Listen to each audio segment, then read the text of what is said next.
మీరు మీ అభిమాన shows and serials TV కన్నా ముందు ఈటీవీ విన్ యాప్లో చూడండి. Download and subscribe to ETV win app. 99 రూపాయలు మాత్రమే.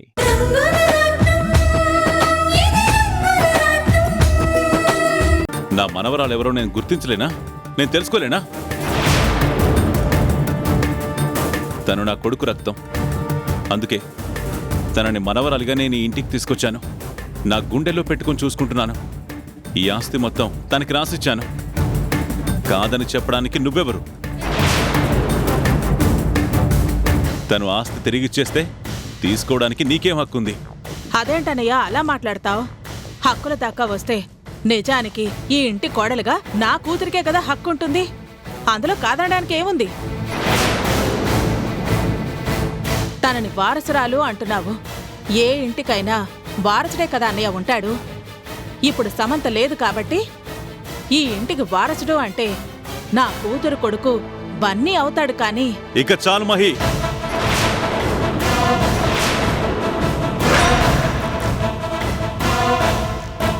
నేను బన్నీని పరాయివాడు అనడం లేదు. నా వారసుడు కాదు అనడం లేదు. నా ఇంటి పేరు నిలబెట్టేవాడు వాడే అని నాకు తెలుసు. కానీ అమెరికాలో సెటిల్ అయిన సిద్ధుకి నేనెప్పుడో చెప్పాను, అక్కడ మీకేం కావాలో మీరు సంపాదించుకున్నారు, దానికి కావలసిన వనరులన్నీ నేను ఏర్పాటు చేశాను అని, ఇక్కడున్న ఆస్తిపాస్తులన్నీ రఘు పిల్లలకే దక్కుతాయని కూడా చెప్పాను. అందుకు వాడు కూడా ఒప్పుకున్నాడు. ఆ మాటకి కట్టుబడే నేను వర్షాకి ఆస్తి రాసిస్తే కాదు అని చెప్పడానికి స్వప్నకి ఏ అధికారం ఉందని అడుగుతున్నాను. మీరు రఘు కూతురికే రాసిస్తే నేను కూడా ఆనందంగానే ఒప్పుకుంటాను మావయ్య. కానీ తను రఘు కూతురు అవునా కాదా అన్న సంగతి ముందు తెలుసుకోమని చెప్తున్నాను. చెప్తుంటే నీకు అర్థం కావడం లేదా? తనీ ఇంటి మనవరాలని నేను, పూర్ణ, సూర్యం అందరం నమ్ముతున్నాం. నీకేంటి ప్రాబ్లం? సరే మావయ్య, ఒక్క నిమిషం. లక్ష్మణ్, లక్ష్మణ్, ఈ ఇంట్లో ఉంటున్న వర్ష ఎవరు? నువ్వేం భయపడాల్సిన అవసరం లేదు. ఎవరో చెప్పు. మనవరాలని పెద్దయ్య గారు, అమ్మగారు చెప్తున్నారు. ఓకే, నువ్వెళ్ళు. విన్నారు కదా మావయ్య, మీరు చెప్తున్నారు కాబట్టి తను మీ మనవరాలయ్యింది. అంతేకాని తనే మీ మనవరాలు అని ఈ ఇంటి డ్రైవర్ కూడా నమ్మడం లేదు. అలాంటిది ఈ ఇంటి కోడలైన నేనెలా నమ్ముతాను? నాకు నీ నమ్మకాలతో పనిలేదు. తనే నా మనవరాలు అని నేను నమ్ముతున్నాను. నువ్వు నమ్మినా నమ్మకపోయినా నాకొచ్చే నష్టం ఏమీ లేదు. నాకు తెలుసు మావయ్య, మీరిలాగే మాట్లాడతారని. దీని వెనుకాతలున్న మర్మమేంటో కూడా నాకు తెలుసు. అందుకే వర్ష విషయంలో నేను ఇంతలా పట్టుపట్టాను. ఏం మాట్లాడుతున్నావు? నిజం మావయ్య, నిజం ఇలాగే ఉంటుంది. ఇంత కటువుగానే ఉంటుంది. చూడండి, నిజంగా వర్షాయే ఈ ఇంటి మనవరాలైతే, సీతక్క కూతురే అయితే నేను కూడా తనని నా సొంత కూతుర్లా చూసుకుంటాను. మీరు రాసిచ్చిన ఆస్తి తన పాదాల దగ్గర పెట్టి క్షమించమని నేనే అడుగుతాను. అంతేకాని మీరొక మాట చెప్పారనో, తన పేరు వర్ష అని ఉందనో ఈ ఇంటి మనవరాలంటే మాత్రం నేను ఏ మాత్రం ఒప్పుకోను మావయ్య. దానికి తగిన సాక్ష్యాధారాల్ని మీరు చూపించండి. అప్పుడు అప్పుడు మీకు నచ్చిన వాళ్లకి మీరు ఆస్తి రాసివ్వచ్చు. అంతేకాని మీరు కష్టపడి సంపాదించిన సంపద, రఘుబావ గారు ఎంతో కష్టపడి పెంచిన ఈ సంపదని పేరు కలిసిందని ఒక పరాయి మనిషికి ఇస్తానంటే మాత్రం నేను ఊరుకునేదే లేదు. అవసరమైతే నేను దీని గురించి ఎంతవరకైనా వెళ్తాను.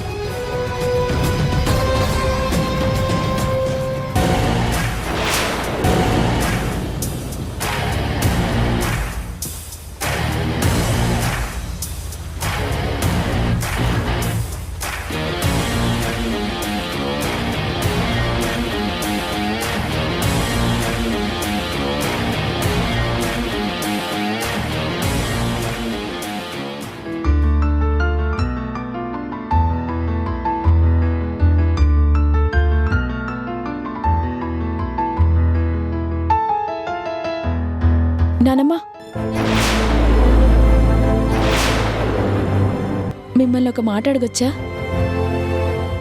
ఏంటమ్మా అది? సమంత దూరమైనందుకు మీరు బాధపడుతున్నారా? కళ్ళల్లో పెట్టుకుని పెంచుకున్న మనవరాలమ్మా అది. నన్ను నాని అని పిలిచినా నాకు మాత్రం అమ్మ అన్నట్టే వినిపించేది. అమ్మలాగే పెంచాను. కాని తన కోపమే తన శత్రువు అన్నట్టు ఆ కోపంతోనే మాకు దూరం అయిపోతుందని మేమనుకోలేదమ్మా. అది నా వల్లే జరిగింది నానమ్మ. నేనే మీకు పరిచయం అవ్వకుండా మీకు దూరంగా ఉండుంటే సమంతక కూడా ఇప్పుడు మీతోనే ఉండేది. లేదు బెహన్, నువ్వు ఎప్పుడు అలా అనుకోకు. నీలాంటి మంచివాళ్లే వీళ్ళ దగ్గరుండాలి. వీళ్ళెంత మంచివాళ్ళో నాకు తెలుసు. నీకెలా తెలుసు? సమంత కూడా నాకు ఫ్రెండ్ కదా. సమంత ఎప్పుడూ చెబుతూ ఉండేది. తన మాటల్లోనే నాకు అర్థమైంది తాతయ్య నానమ్మ ఎంతో గొప్పవాళ్ళని. బట్ సమంత మాత్రం కరెక్ట్ కాదు. తను చాలా దుర్మార్గురాలు, చాలా చెడ్డ మనిషి. ఎప్పుడు ఇంట్లో గొడవలు పెడుతూనే ఉండేది, ఇంట్లో అందర్నీ బాధ పెడుతూనే ఉండేది. అలాంటి మనిషి చనిపోతేనే బాగుండేదని మేం కూడా అనుకున్నాం. ఇక చాలమ్మా. నువ్వు నా మనవరాలు స్నేహితురాలువని నీకు మర్యాదగా చెప్తున్నాను. సమంత గురించి అలా మాట్లాడుకో. అది మా ఇంటికి సంబంధించిన విషయం. లేదండి, ఆ సమంతని ఎంత తిట్టినా తప్పులేదు. అలాంటి దుర్మార్గురాలు అసలు ఇన్నాళ్ళు బతికుండడమే తప్పు. అలాంటి నీచురాలి గురించి మీరింకా బాధపడ్డమేంటి? చనిపోయిందంటే దరిద్రం వదిలిపోయింది, ఇంటికి పట్టిన శని పోయిందని మీరు వదిలేయాలి. అంతేకాని ఆ మనిషిని మీరు కలలో కూడా తలుచుకోకూడదు. తను మీ అందర్నీ ఎంత బాధ పెట్టిందో నాకు తెలుసు. నీకు ముందే చెప్పాను, నా మనవరాలు ఎలాంటిదైనా సరే తను మా రక్తం. మేం ప్రాణంగా పెంచుకున్న మనిషి. దాని కోపం ఎక్కువ ఉండొచ్చు, చెప్పింది అర్థం చేసుకోలేకపోవచ్చు. కానీ నా మనవరాలు చనిపోవాలని మేమెప్పుడూ అనుకోలేదు. దాన్ని మార్చుకోవాలనుకున్నాం. సమంతని, వర్షాని మా కళ్ళల్లో పెట్టుకొని చూసుకోవాలనుకున్నాం. అలాంటి మనిషి గురించి నువ్విలా మాట్లాడడం నాకు నచ్చలేదు. చనిపోయిన వాళ్ళ గురించి అలా తప్పుగా మాట్లాడకూడదు. అయినా సమంతక్క చెడ్డది కాదు. తను ఎందుకలా ప్రవర్తించిందో, ఎందుకలా చేసిందో నాకు తెలుసు. మా అక్క గురించి ఇలా మాట్లాడితే నువ్వు నాకు స్నేహితురాలివే కాదు. పర్వాలేదు, అలాంటి దాని గురించి మీరు నన్ను కొట్టినా సరే నేను నిజమే చెప్తాను. అది చెడ్డది, మూర్ఖురాలు, అసలు మనిషే కాదు. చెప్పాను కదా, అలాంటి వ్యక్తులు ఎవరింట్లోనూ ఉండకూడదు. అలాంటి మనస్తత్వం ఉన్నవాళ్లు చచ్చిపోవడమే మంచిది. ఇక మీరు తన గురించి గుర్తు పెట్టుకోవద్దు, వదిలేయండి. తన గుర్తుగా ఇంట్లో ఫోటోలు ఏమున్నా సరే అన్నీ పారేయండి. ఆ మనిషి మీ ఇంట్లో లేదు, ఎప్పుడూ చచ్చిపోయింది. నువ్వు తన స్నేహితురాలివా? స్నేహితురాలు ఎంత చెడ్డదైనా సరే నా స్నేహితురాలు మంచిదే అని చెప్పేవాళ్ళు. వాళ్లే నిజమైన స్నేహితులు. అంతేకాని స్నేహితురాలు ముందు ఒకలాగా మాట్లాడి తను చనిపోయాక ఇలా మాట్లాడి నిన్ను అసలు మనిషి అనటానికి అసహ్యంగా ఉంది. నీలాంటి దాన్ని నా ఇంటికి పిలిచినందుకు ఇప్పుడు నాకే సిగ్గేస్తుంది. ఇప్పుడు చెప్తున్నాను విను. ఈ జన్మలో ఎప్పుడు మా ఇంట్లో అడుగు పెట్టకు. 10 వర్ష.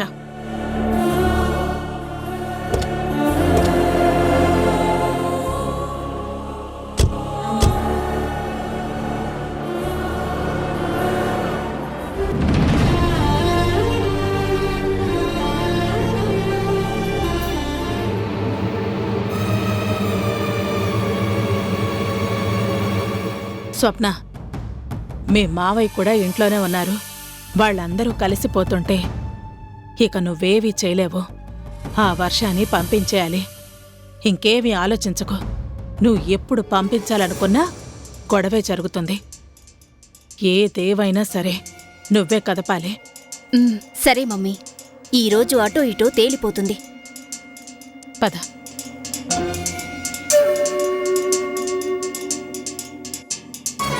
ఏమండి, ప్రసాదం తీసుకోండి. అందరూ ఇక్కడే ఉన్నారు కాబట్టి మాట్లాడే పనుంది. మాట్లాడతావా? ఏం మాట్లాడతావు? చెప్తానత్తయ్యా. ఎందుకు కంగారు పడుతున్నారు? మీ అబ్బాయిని కూడా రానివ్వండి. సిద్ధు, సిద్ధు, సిద్ధు, త్వరగా రా సిద్ధు.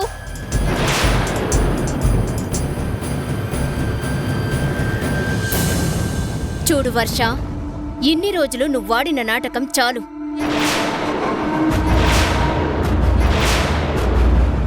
మా సీతక్క కూతురు వర్ష పేరు నీకుంది కాబట్టి నువ్వే ఈ ఇంటి మనవరాలని వీళ్ళందరూ అనుకుంటున్నారు.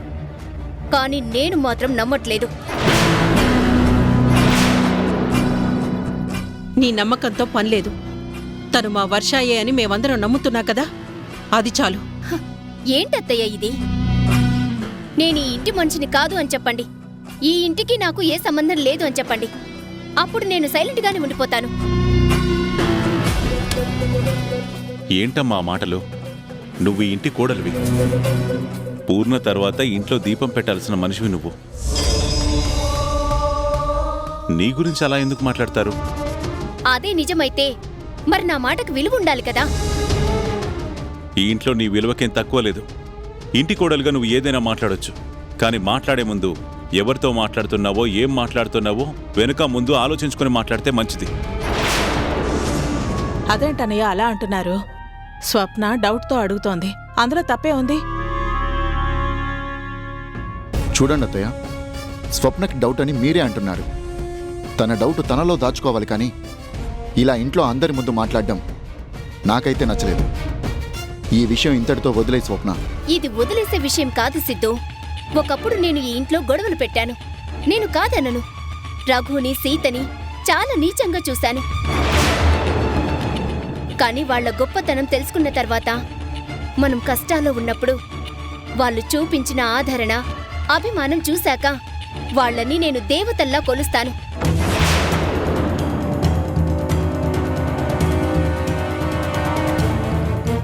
అలాంటి వాళ్లు దూరమైపోయారన్న బాధ నాకు ఉంది. కానీ వాళ్ల పేరు చెప్పుకొని వాళ్ల రక్తమని మాయ మాటలు చెప్తూ ఈ మనిషి ఈ ఇంట్లో తిరగడం నాకస్సలు నచ్చలేదు. అమ్మా స్వప్న, ఇప్పుడు ఇదంతా ఎందుకు? వదిలే. మీరు మాట్లాడకండి. స్వప్న ఈ ఇంటి కోడలు. తన ఇంట్లో తను మాట్లాడుకుంటుంది. ఇక్కడ మనం అతిథులు మాత్రమే. మనకు మాట్లాడే హక్కు లేదు. ఆ హక్కు మీకు లేకపోయినా ఈ ఇంటి ఇల్లాలుగా నాకుంది. స్వప్న, రఘు మీద, సీత మీద నీకున్న అభిమానానికి మాకు చాలా సంతోషం. కానీ మా మాటలు కూడా నువ్వు గౌరవించాలి.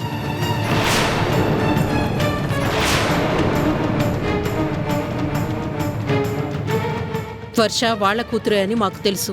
అందుకే మేము మనవరాలుగా నెత్తిమీద పెట్టుకుంటున్నాం. ఇందులో నీకున్న అభ్యంతరం ఏంటో మాకైతే అర్థం కావడం లేదు. సారీ అత్తయ్య, మీ నమ్మకాన్ని మీరు చెప్తున్నారు. నేను నిజం కావాలని కోరుకుంటున్నాను. నాకు నిజాన్ని నిరూపించండి, అప్పుడు నేనే ఒప్పుకుంటాను. ఇంకా చాలు స్వప్న. ఎవరు చెప్తున్నా, ఎన్ని చెప్తున్నా నువ్వెందుకు అర్థం చేసుకోవడం లేదు? నీకు ఎలా ఉన్నా మాకు అనవసరం.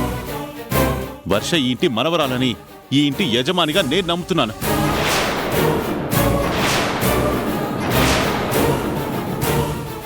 అంతకు మించిన రుజువు, సాక్ష్యం అవసరం లేదు. ఇంక నువ్వు ఇందులో మాట్లాడడానికి వీల్లేదు. ఇదంతా మీరెందుకు చేస్తున్నారో నాకిప్పుడు అర్థమైంది మావయ్య. మీకు మా మీద కోపం ఉంది. అందుకే కదా మీరిలా మాట్లాడుతున్నారు. ఏం మాట్లాడుతున్నావు స్వప్న? డాడీకి మన మీద కోపం ఎందుకుంటుంది? అదే సిద్ధు మావయ్య గారి తెలివితేటలు. మన మీద ప్రేమ చూపిస్తున్నట్టే నటిస్తున్నారు. కానీ అందులో నిజమైన ప్రేమ లేదు. మనం అమెరికా వెళ్ళిపోయాక తిరిగి మళ్ళీ ఇన్నేళ్ల వరకు ఇక్కడికి రాలేదు కదా. ఆ కోపం వాళ్ళకి ఉండిపోయింది.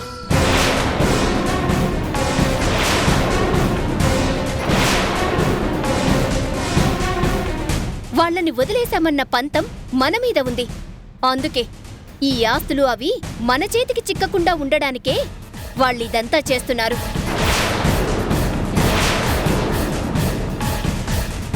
సమంత కూడా లేదు కాబట్టి ఇదిగో ఈ వర్షాయే తన మనవరాలు అన్న నెపం పెట్టి ఈ ఆస్తి మొత్తం తనకే రాయాలని చూస్తున్నారు.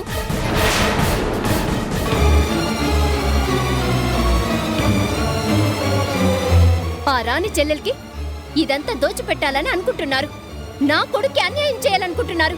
స్వప్న, ఇంకొక మాట మాట్లాడావంటే పళ్ళు రాలగొడతాను.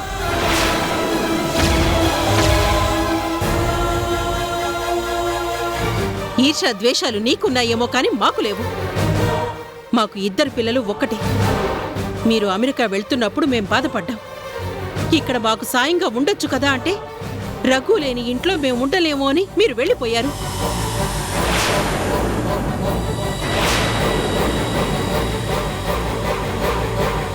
అక్కడ మీరు సంతోషంగా ఉండటానికి, బిజినెస్ డెవలప్ చేసుకోవడానికి నా భర్త సాయం చేశారు.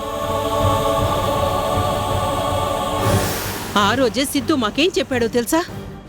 ఇక్కడ ఆస్తులు నా పిల్లలకు చెందుతాయి, ఇండియాలో ఉన్న ఆస్తులు అన్నయ్య పిల్లలకు చెందాలి అని ఆ మాటకు కట్టుబడి మేం వాళ్ళకి రాసిచ్చాం. దానికి నీ అభ్యంతరం ఏంటి? చూడండి అత్తయ్య, మీరు రఘు పిల్లలకి రాసిస్తే నాకు ఎలాంటి అభ్యంతరం లేదు. కానీ మీరు రాసిస్తానన్నా తీసుకోవడానికి సమంతం లేదు.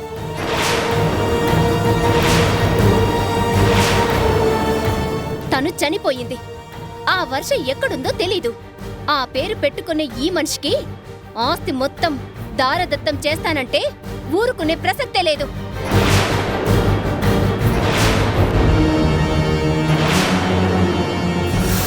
ఇది చెందితే రఘు పిల్లలకే చెందాలి, లేదంటే నా కొడుక్కి చెందాలి. అందుకే ఈ వర్ష ఈ ఇంట్లో ఉండడానికి వీల్లేదు. స్వప్న, ఇంట్లోంచి వెళ్ళిపోవాల్సిన పరిస్థితి వస్తే వెళ్లాల్సింది వర్ష కాదు.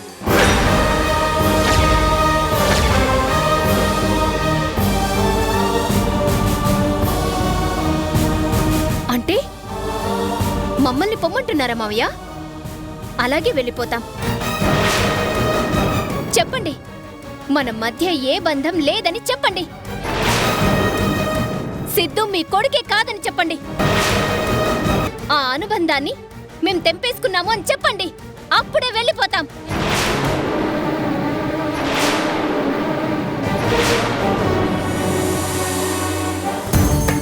ఈ వర్ష కోసం మీ కన్న మమకారాన్ని కాదు అనుకుంటున్నామని చెప్పండి.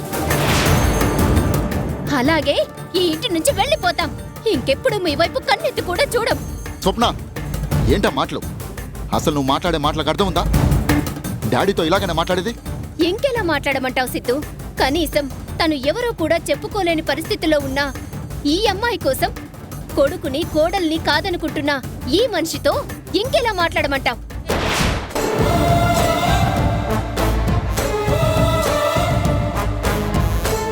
ఆయనకి మమకారమే గనక ఉంటే, మనం ఈ ఇంట్లో ఉండాలన్న కోరికే ఉంటే మన మాటకు విలువనిచ్చి ఈ వర్షని బయటకి పంపించమను. వర్షానే ఈ ఇంటి మనవరాలని నిరూపించడానికి ఆధారంగా ఒక ఫోటో ఉండేది. ఆ ఫోటో ఇప్పుడు కనిపించడం లేదు. దాని గురించే మేము వెతుకుతున్నాం. కానీ అది లేదనే మా బాధ. ఉంటే నీకు చూపించనా? చాలు మావయ్య గారు. ఇక మీ అందరూ కలిసి వర్షాని ఈ ఇంటి మనవరాలు చేయడానికి ఎన్ని కథలైనా చెప్తారు. మీరు ఆ రాణి మాయలో ఉన్నారు. తను ఏం చెప్తే అదే వింటున్నారు. ఈ వర్ష కన్నిటికి మీరందరూ కరిగిపోతున్నారు. ఇప్పటికైనా తెలుసుకోండి మావయ్య గారు, వీళ్ళందరూ మిమ్మల్ని మాయ చేసి డబ్బు కోసం నాటకమాడుతున్నారు. ఇంకా చాలు స్వప్న. నాటకం ఆడాల్సిన అవసరం ఇక్కడెవరికీ లేదు. రాణి తండ్రి కోట్లకు అధిపతి, కొన్ని వందల కోట్ల ఆస్తి సంపాదించాడు. అలాంటి రాణికి ఇలా నాటకం ఆడాల్సిన అవసరం ఏముంది?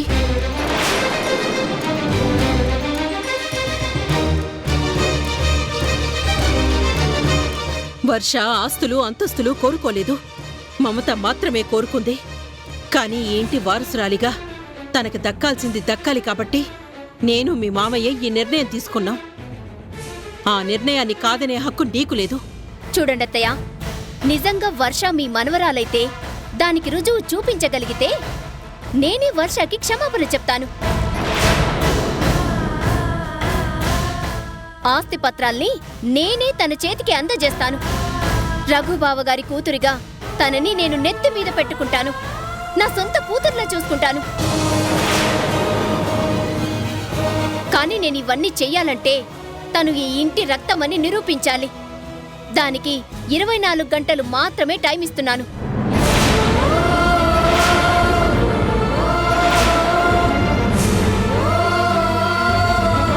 వర్షకు ఇచ్చిన 24 గంటల సమయం అయిపోయింది. ఇంతవరకు తనే ఈ ఇంటి మనవరాలని ఎవ్వరు కూడాను నాకు ఆధారం చూపించలేకపోయారు.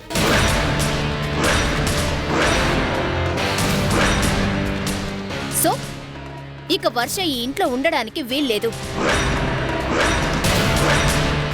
తను ఈ ఇంటి నుంచి ఇప్పుడే బయటికెళ్ళిపోవాలి.